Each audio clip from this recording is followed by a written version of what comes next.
박서연은 결혼 준비에 한창이었다. 계약직 도서관 사서로 일하는 평범한 그녀에게 이번 결혼은 단순한 사랑의 결실이 아니었다. 그것은 안정이라는 이름의 안전망이었다. 불안정한 계약직 신분, 넉넉하지 못한 집안 형편. 그녀는 이 결혼이 자신의 삶을 바꿔줄 기회라고 믿었다. 상견례 당일. 분위기는 화기애애했다. 정희는 차분한 목소리로 서연에게 물었다. 서연이는 무슨 일 하니? 도서관에서 사서로 일하고 있어요, 어머니. 아, 책 좋아하나 보네. 어머님은 무슨 일 하세요? 서연의 어머니 최명숙은 잠시 머뭇거리다 대답했다. 문화회관에서 시설 관리 일을 하고 있습니다. 그 순간이었다. 문정희의 미소가 미세하게 굳어졌다. 눈빛이 차가워지는 것을 서연은 느꼈다. 아, 현장 일이시구나. 짧은 침묵이 흘렀다. 정희는 곧 미소를 되찾았지만 그 순간의 온도 차이를 서연은 놓치지 않았다. 그날 이후 서연은 알 수 없는 불안감에 사로잡혔다. 예비 시어머니는 점점 점검하는 듯한 톤으로 바뀌어갔다. 우리 집안 예법이 까다로운 편이야. 며느리 교육 제대로 받아야 해. 같은 말들이 농담처럼 그러나 날카롭게 날아왔다. 하지만 서연은 애써 그 신호들을 무시했다. 결혼이니까 사랑이니까 조금만 참으면 되니까. 그렇게 스스로를 설득했다.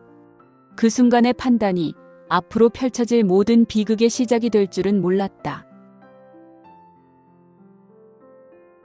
결혼식 당일, 박서연은 순백의 드레스를 입고 대기실 거울 앞에 서 있었다.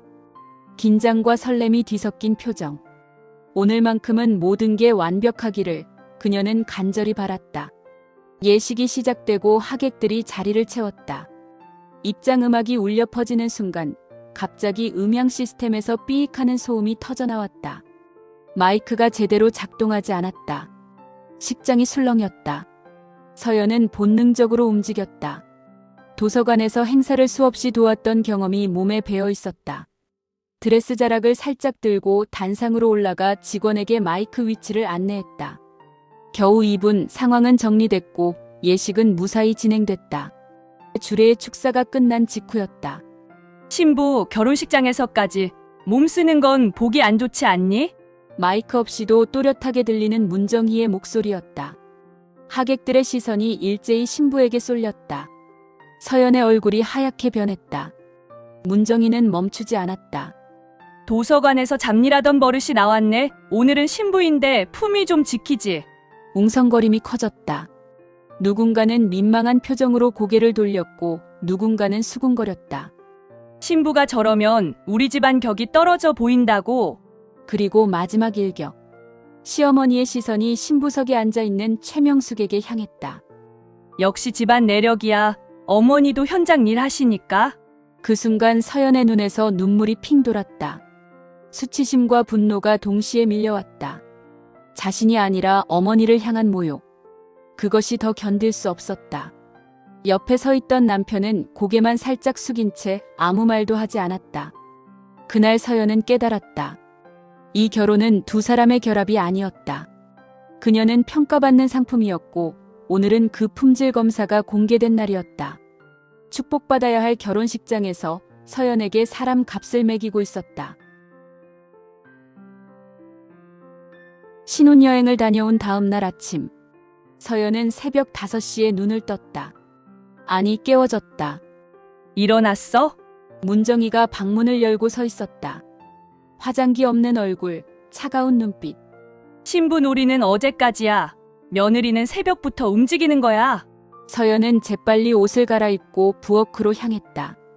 앞치마를 두르고 아침 준비를 시작했다. 밥, 국, 반찬 6가지. 시어머니가 적어준 메모대로였다. 식탁에 차린 아침상을 보며 정희가 말했다.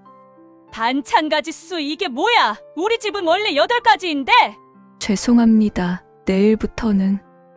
짝. 젓가락이 상 위로 던져졌다. 변명하지 말고 다시 해. 서연은 다시 부엌으로 들어갔다. 손이 떨렸다. 결혼 전 들었던 까다로운 예법이 이런 의미였다는 걸 그제야 알았다. 출근길 남편에게 조심스럽게 말을 꺼냈다. 여보, 어머님이 너무. 엄마가 원래 그래. 적응하면 돼. 하지만 우리 엄마가 널 데려온 거야. 고마워해야지. 그날 이후 서연의 하루는 시간표로 짜여졌다. 새벽 5시 기상, 아침 준비, 출근, 퇴근 후 저녁 준비, 설거지, 청소. 주말에는 대청소와 반찬 만들기. 도서관 일은 취미로 다니는 거지? 진짜 일은 집안일이야. 정희의 말대로 서연의 직업은 점점 허락받은 외출 정도로 취급됐다. 어느 날 저녁 서연이 피곤해 지쳐 소파에 앉아있자 정희가 말했다. 며느리가 시어른보다 먼저 앉아있으면 안 되지? 죄송합니다. 분수를 알아야지. 우리가 어떤 집안인데. 서연은 점점 말수가 줄어갔다. 대답은 네, 죄송합니다. 알겠습니다. 3가지뿐이었다. 남편은 그는 여전히 침묵했다. 저녁마다 텔레비전만 보며 모른 척했다.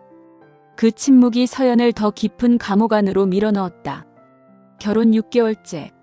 서연은 거울 속 자신을 보며 깨달았다. 결혼은 사랑하는 사람과 함께 사는 게 아니었다. 며느리라는 이름으로 관리당하고 평가받고 길들여지는 일이었다. 그녀는 더 이상 박서연이 아니었다. 한 시집 며느리일 뿐이었다. 결혼 6개월째 서연은 매일 무너져 내렸다. 퇴근 후 집에 도착하면 곧바로 부엌으로 직행했다. 가방도 내려놓지 못한 채 저녁 준비. 그러다 문득 어머니 생각이 났다. 목소리가 듣고 싶었다. 서연은 몰래 화장실로 들어가 문을 잠갔다. 손이 떨렸다. 전화를 거는 것조차 허락을 구해야 하는 삶이었지만 오늘은 참을 수 없었다. 엄마, 서연아, 괜찮아? 목소리가 왜 그래? 응, 괜찮아. 그냥 엄마 목소리 듣고 싶어서. 많이 힘들지. 조금만 참아. 시집살이가 원래 그런 거야. 엄마는 왜 맨날 참으래? 짧은 통화였다. 10분. 하지만 서연에겐 유일한 숨구멍이었다. 그날 밤 식사 중이었다. 오늘 화장실에서 누구랑 통화했어? 문정희의 차가운 목소리. 서연의 숨이 멎었다. 어머니가. 친정엄마! 네, 젓가락 놓는 소리가 크게 울렸다. 아직도 친정이 내 집이야? 시집 온 지가 언제인데? 그게 아니라 그냥. 그냥 매일 울상이고 맥없이 다니더니 친정에 고자질이나 하고 다니는 거였어? 정희의 목소리가 점점 커졌다. 남편은 고개를 숙인 채 밥만 먹었다. 친정 엄마한테 배운 게 뭐야? 관리 일이나 하던 여자가 뭘 가르쳐? 그 순간 서연의 무언가가 끊어졌다.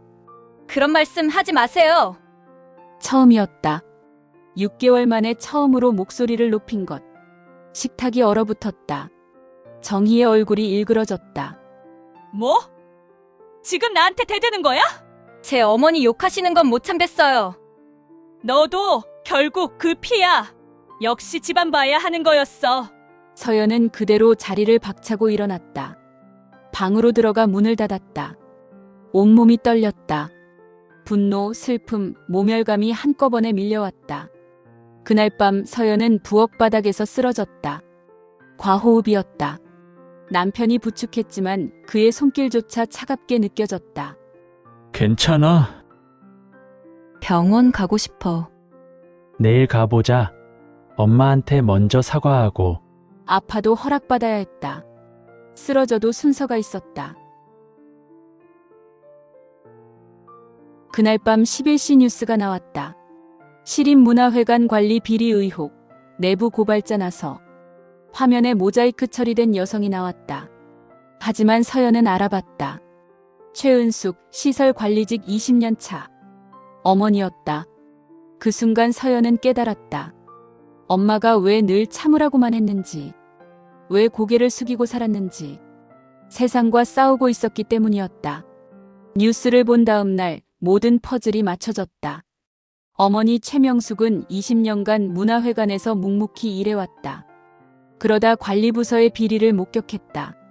예산을 빼돌리고 안전점검을 허위로 기록하고 시민들의 세금을 개인 주머니로 채우는 일들. 엄마는 고발했다.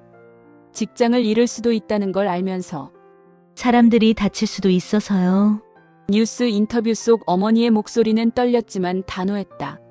서연은 그제야 알았다. 엄마가 왜 늘 고개를 숙이고 살았는지, 왜 참아라라고만 했는지. 그건 비겁함이 아니라 싸울 곳을 아는 지혜였다. 그리고 깨달았다. 자신은 잘못된 곳에서 참고 있었다는 것을. 다음 날 아침, 문정희는 뉴스를 봤는지 안절부절 못했다. 그럴 줄 몰랐어. 내 어머니가 그런 대단한 일을. 서연은 조용히 아침상을 차렸다. 마지막 식사였다. 식탁에 앉은 정희는 어색하게 웃으며 말했다. 우리가 좀 오해가 있었나 봐. 앞으론. 어머님, 서연이 정희의 말을 끊었다. 사람을 직업으로만 보니까 몰랐던 거죠. 제 어머니가 어떤 사람인지. 그게 무슨. 결혼식장에서 현장 일이라고 하셨죠? 집안 내력이라고 하셨고요. 관리 일이나 하던 여자라고도 하셨습니다. 정희의 얼굴이 창백해졌다. 저도 그렇게 봤죠? 도서관 사서를 잡일이라고.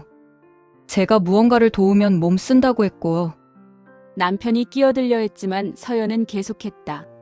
제 어머니는 20년간 성실하게 일했고 옳지 않은 걸 보고 목소리 낸 용기 있는 사람입니다.